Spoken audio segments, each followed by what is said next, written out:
agradecer a todos los aquí presentes su asistencia, recordarles que esto no es un pregón al uso, porque pregones hay muchos y todos y cada uno muy motivos. Pero nuestra intención es que iban esta Semana Santa de una manera diferente, desde un punto de vista artístico, puesto que en nuestra ciudad amamos esta tradición que gusta a jóvenes y mayores.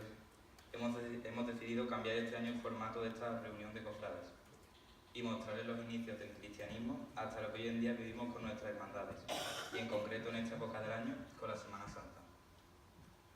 Para ello entablaremos una charla sobre el proceso de cambios que han sufrido las imágenes de los crucificados y de las vírgenes a lo largo de la historia con los diferentes estilos artísticos que se han sucedido.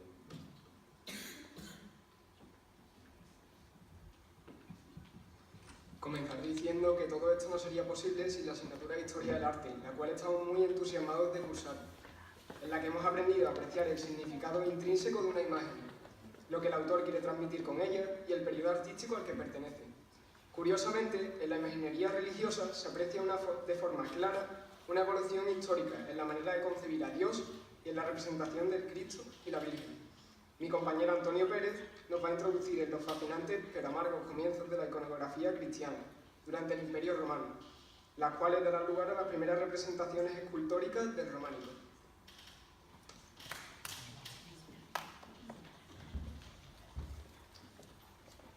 Buenas, esto es una historia y como todo tiene un comienzo.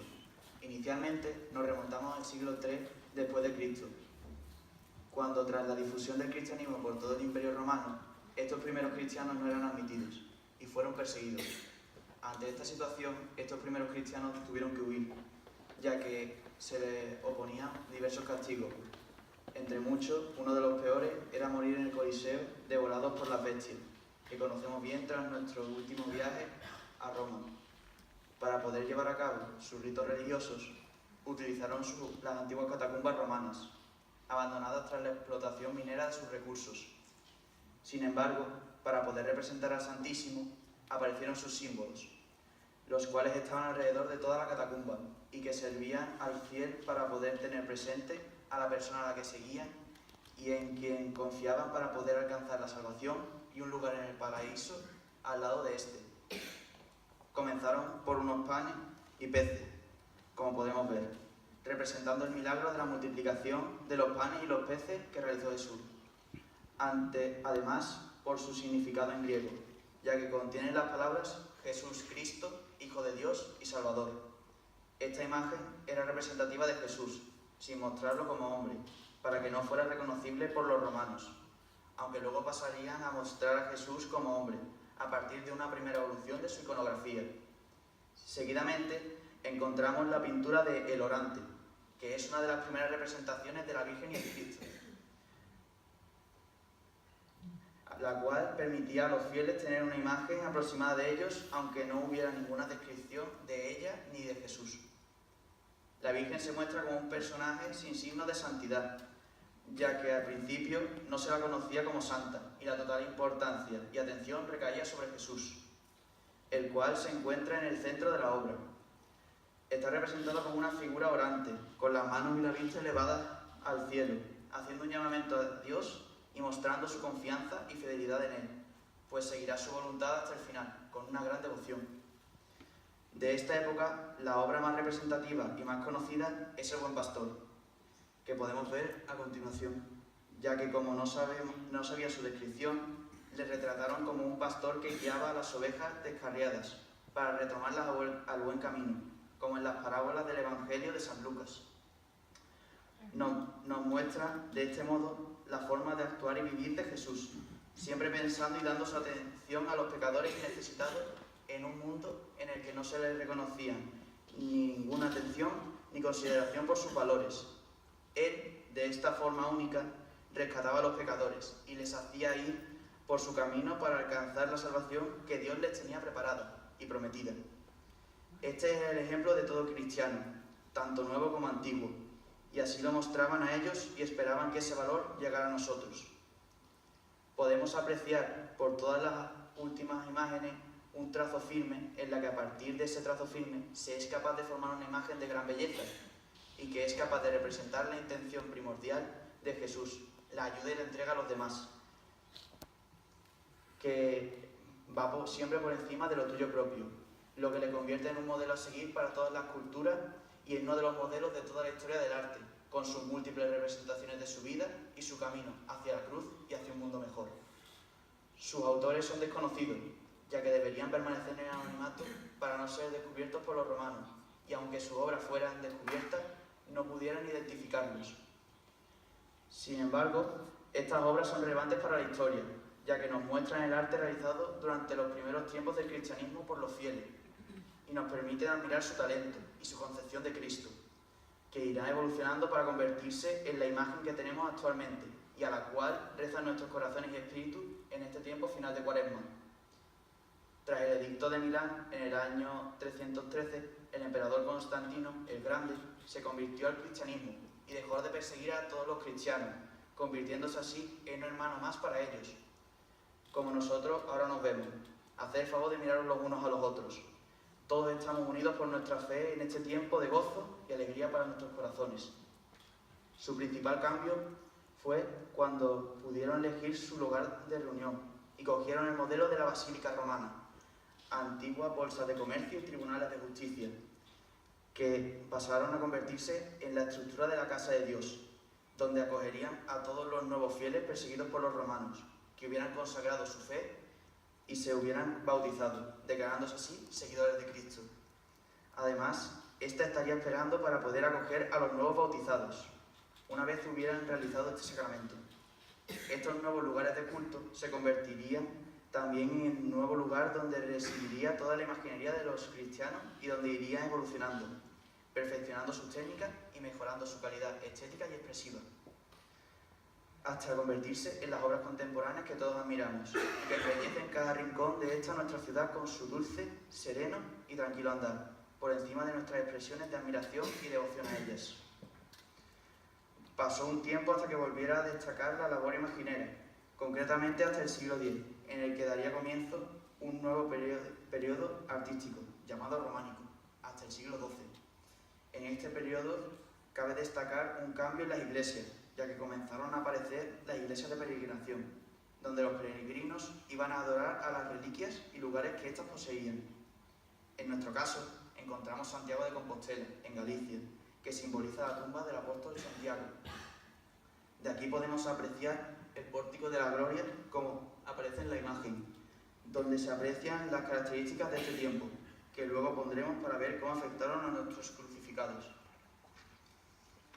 Hecho por Pedro de Mossac, esculpió al apóstol Santiago en el centro, dejándola como figura principal, que encaja perfectamente en el sitio, es decir, se adecua perfectamente al marco de la obra. Este apóstol se encuentra en una situación denominada como Maiestas Domini. Quiere decir que esta obra aparece como Hijo de Dios, sentado en el trono, con una mano en el Evangelio y otra bendiciendo, que podéis apreciar ahora mismo. Esta escultura refleja el seguimiento de los apóstoles a Jesús. Colocan a Santiago en su postura fruto de su seguimiento y admiración, que ha sido contemplada por todos los millones de peregrinos y viajeros que han alcanzado ese final de su camino en tan espléndido lugar. Al mismo podemos semejarnos, ya que nosotros terminamos tras nuestro camino de penitencia con una sensación maravillosa. No sé la verdad si esta sensación es compartida, pero yo sigo teniendo ganas de querer seguir haciendo el esfuerzo de acompañar al resto de hermandades en sus respectivas penitencias, en este tiempo tan especial. Porque no es algo raro como algunos dicen, que va, señores, esta es nuestra Semana Santa. Pero volvemos al tema que nos concierne en esta reunión, el crucificado, puesto que en este tiempo se esculpió la primera figura que podemos identificar como crucificado. Se trata nada más y nada menos que de su majestad Batlló, un crucificado muy peculiar, no solo por tratarse de ser el primero esculpido, sino que además se representa con una gran diferencia frente a los que estamos actualmente acostumbrados. Algunos de sus factores más llamativos pueden ser su paralelismo a la cruz y la ley del marco, que se adecua a la cruz. No se trata de una representación naturalista, ya que si no el peso le haría estar de otra manera. Sin embargo, fijaros en su expresión. Es el reflejo perfecto de la muerte, de la aceptación de la muerte. No confundirlo con la imagen de Cristo cualquiera. Es Cristo venciendo a la muerte. Hay algo más de lo que debéis daros cuenta, amigos cofrades. Miradle una vez más a la cara e imaginad que estáis bajo sus pies. ¿Lo notáis ya? ¿Notáis cómo juzga? No se trata de una mirada acogedora, sino que nos hace recordar que nosotros juzgamos y condenamos a Jesús, y de que nosotros también seremos juzgados, pero Él tendrá piedad de nosotros y nos acogerá en su seno, no como los antiguos hicieron con Cristo. Esta obra nos vuelve a recordar el camino que debemos seguir una vez más, la intención piadosa de los antiguos artistas, que pretendían hacer del cristiano un ser humano respetuoso, atento y servicial a los demás, para poder transmitir los valores de Jesús. Puede pareceros muchas cosas, entre ellas pequeño, poco atractivo, soso, pero nada de esto importa, señores, ya que como antes pocos sabían leer, les llegaba esa sensación de juicio, que les lleva a una reflexión interna sobre su vida. No juzguéis un libro por su portada, también es algo que Jesús querría que hubiéramos aprendido. Finalizando con este periodo, encontramos las primeras representaciones de la Virgen.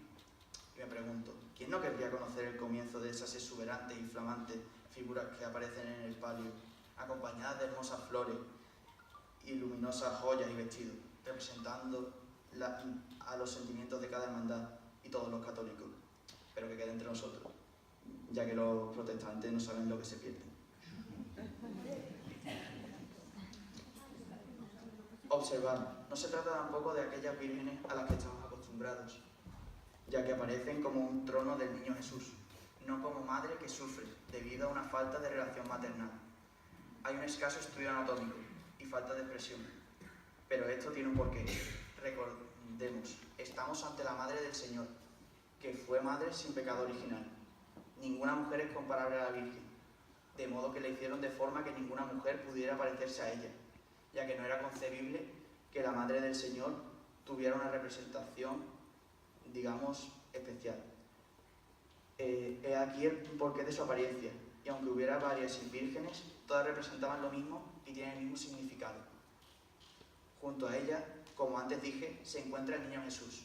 Tampoco se trata de una imagen naturalista, ya que, como podemos ver, se trata de un hombre en miniatura, un Cristo reducido y convertido en niño, pero que ya muestra sus signos de santidad, como son la posición de los brazos, unos en posición de bendecir y otros sobre la Biblia.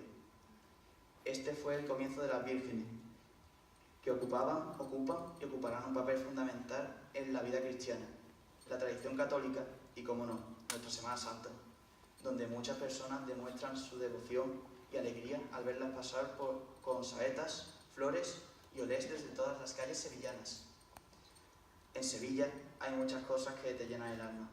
Su olor, su vista, su cervecita de media mañana, pero no es comparable a ver a tu Cristo y a tu Virgen desfilando por las calles, acompañados de cientos de tus hermanos, con las luces de su espíritu, llevando el nombre y la historia de tu hermandad por toda Sevilla, y no está de menos conocer sus inicios, para poder valorar realmente todo lo que ahora llamamos Virgen y Cristo.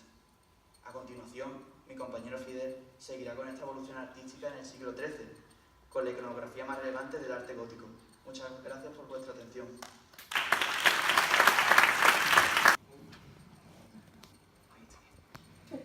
Del sobrio románico medieval se evoluciona al gótico, periodo que, aunque el historiador italiano Vasari calificó de arte feo y bárbaro, en la actualidad se percibe como un momento de profundas transformaciones sociales y de superación de la sociedad feudal, opresora del desarrollo de Occidente. Europa demuestra por primera vez su genio artístico. Abarca 4 siglos, con un pleno auge entre el siglo XIII y el XIV después de Cristo. Aunque la arquitectura se presente como la brillantez de este periodo, con la famosa Sainte-Chapelle y Notre Dame, que todos conocerán, nuestra imaginería no va a ser menos. Y sufre notables transformaciones con respecto al periodo anterior, que, como bien ha dicho mi compañero Antonio, pasa de ser solemne, hierática y distante a una escultura que tiende a la humanización de la divinidad, didáctica, que presenta figuras esbeltas y plegados amplios y naturales en los ropajes. En esta época, Europa gira en torno a la religión y la Iglesia se alza crecida, extendida y tremendamente influyente. Esto explica que la escultura se centre casi de una manera exclusiva en temas bíblicos, con alguna excepción de representaciones profanas de carácter mitológico. El Nuevo Testamento se presenta como la principal fuente de inspiración. Los Majestas Domini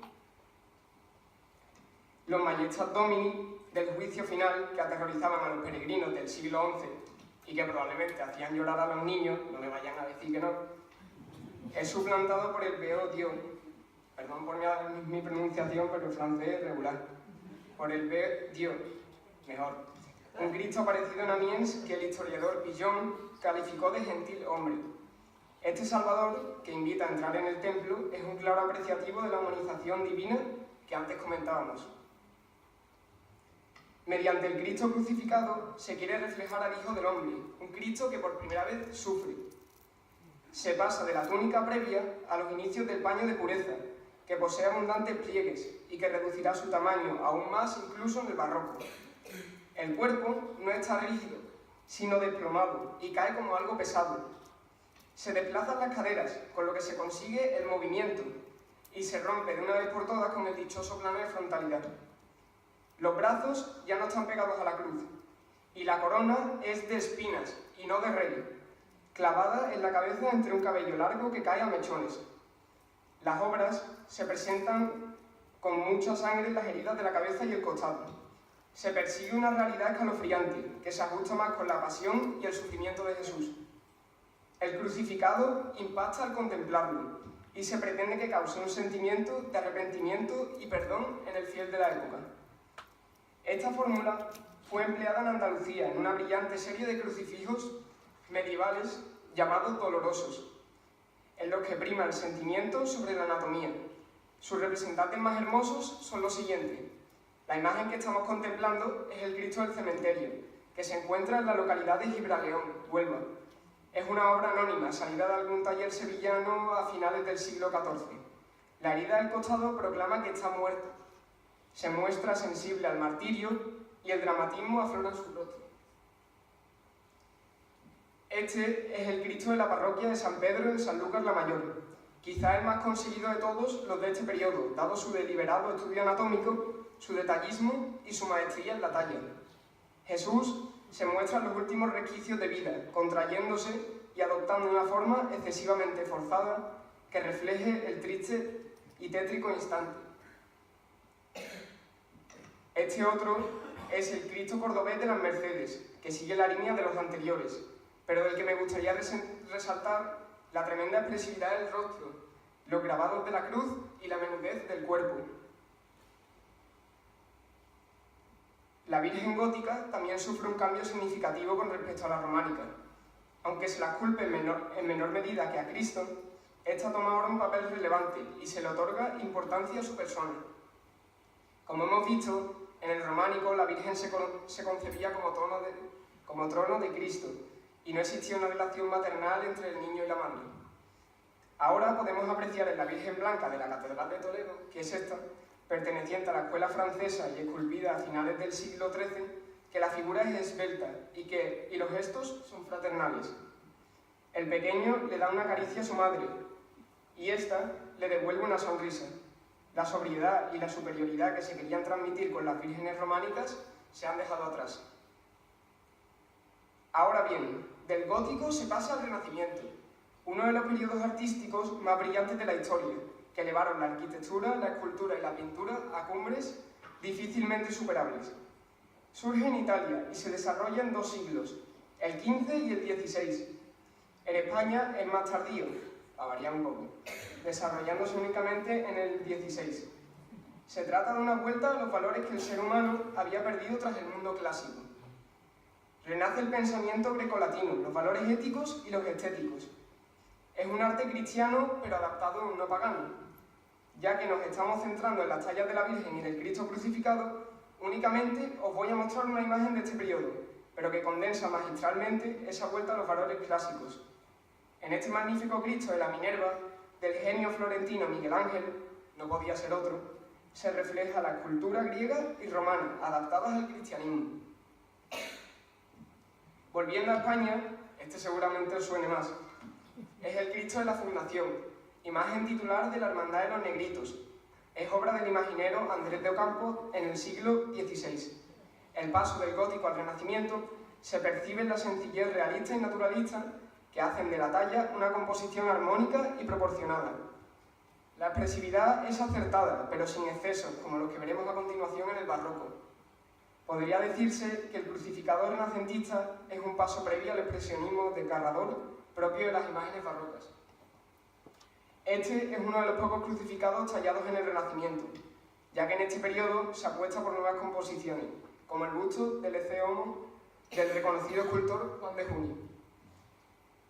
Esta obra es personalmente la que más me impacta.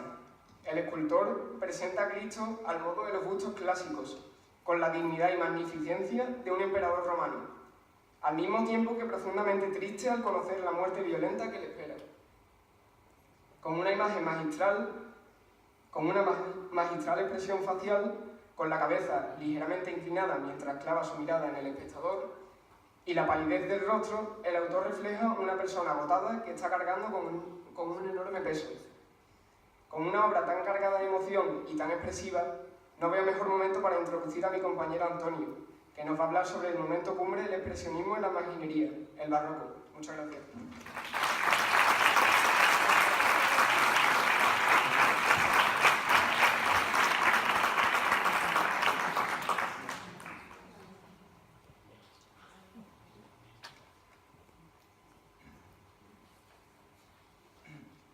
Como ya ha comentado mi compañero Fidel, voy a explicar el desarrollo de la imagen del crucificado y de la Virgen María aplicado al arte barroco.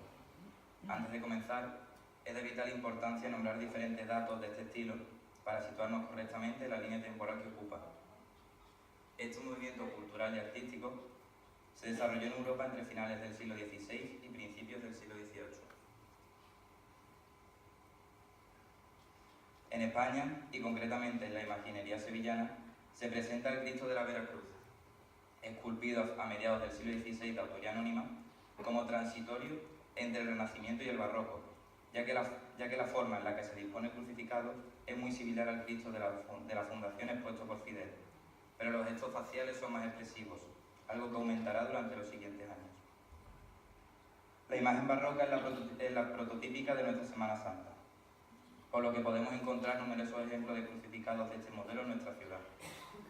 Primeramente, vamos a comentar la imagen que aparece en este momento en la pantalla, el Cristo del Cachorro, el cual, como sabemos, visita la catedral cada Viernes Santo, cuando la lluvia se lo permite.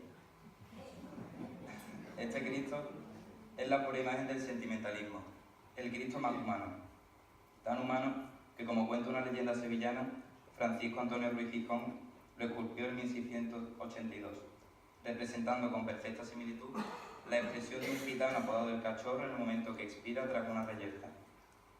Como podemos apreciar, la postura de Jesucristo varía, aunque eso no significa que en posteriores crucificados no se vuelva a la imagen del Señor derrotado con la cabeza agachada, sino que se buscan más formas, algo muy característico del estilo barroco.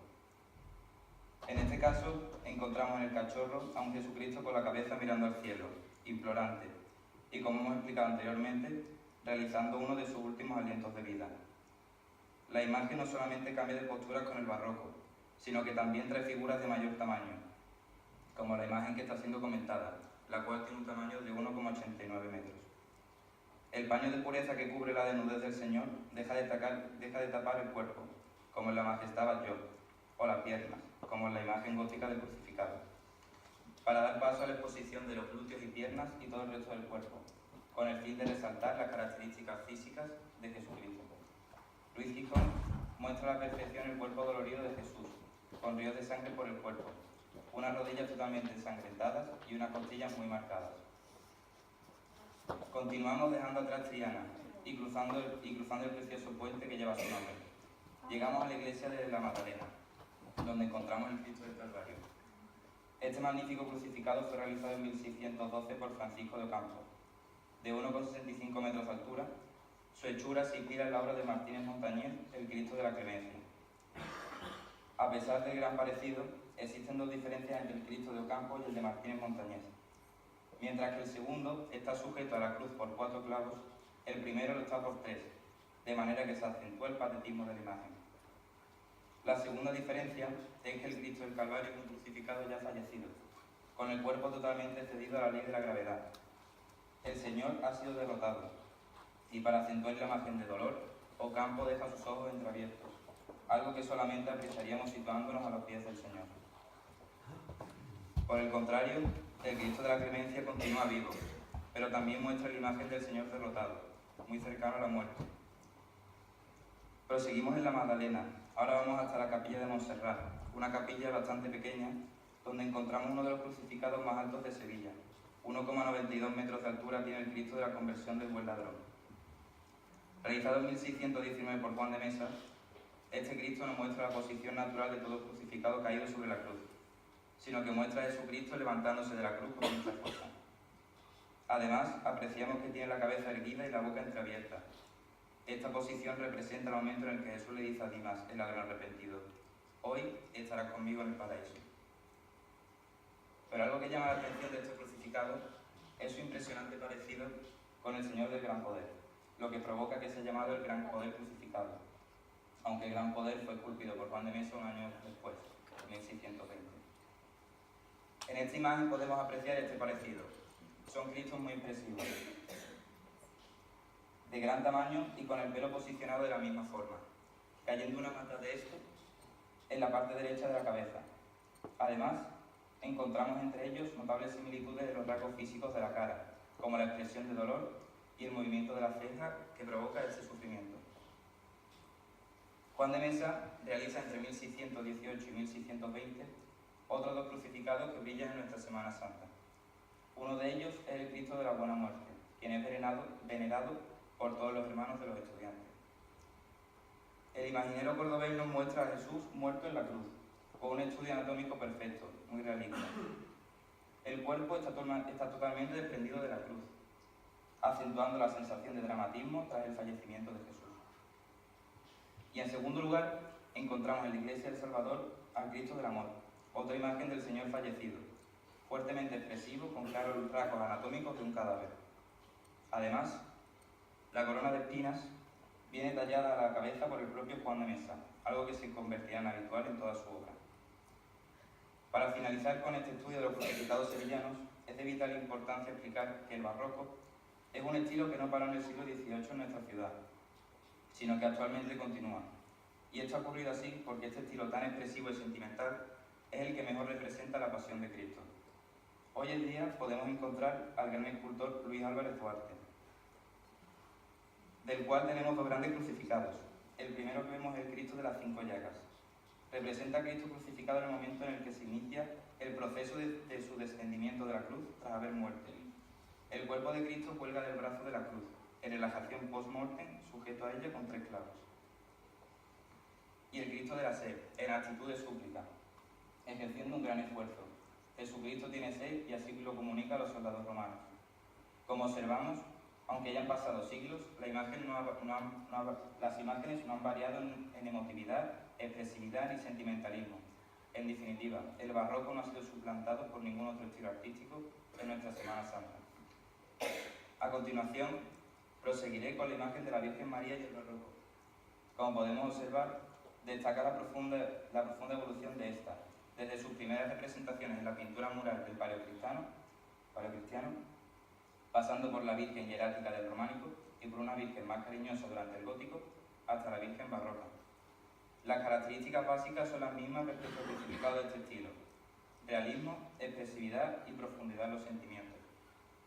La imagen de la Virgen María en nuestra Semana Santa siempre presenta unas características parecidas, como son las lágrimas que recorren la tez de su cara y la expresividad del dolor. Pero encontramos entre las vírgenes hispalenses una que no es dolorosa y no tiene lágrimas ni en los ojos ni en el rostro: la Virgen de la Aurora, de la Hermandad de la Resurrección. Pero como ya hemos visto, la imagen de la Virgen se atribuye a una madre doliente, que está sufriendo por la muerte de su hijo, y así podemos apreciarlo en la Virgen de la Soledad de San Lorenzo, de autoría anónima datada de 1600. Nos encontramos en esta Virgen la viva representación del dolor, con unos ojos desgastados por el llanto. Sola pasea por las calles de Sevilla cada sábado santo, cerrando tras de sí una semana de pasión que culmina al día siguiente con la resurrección del Señor.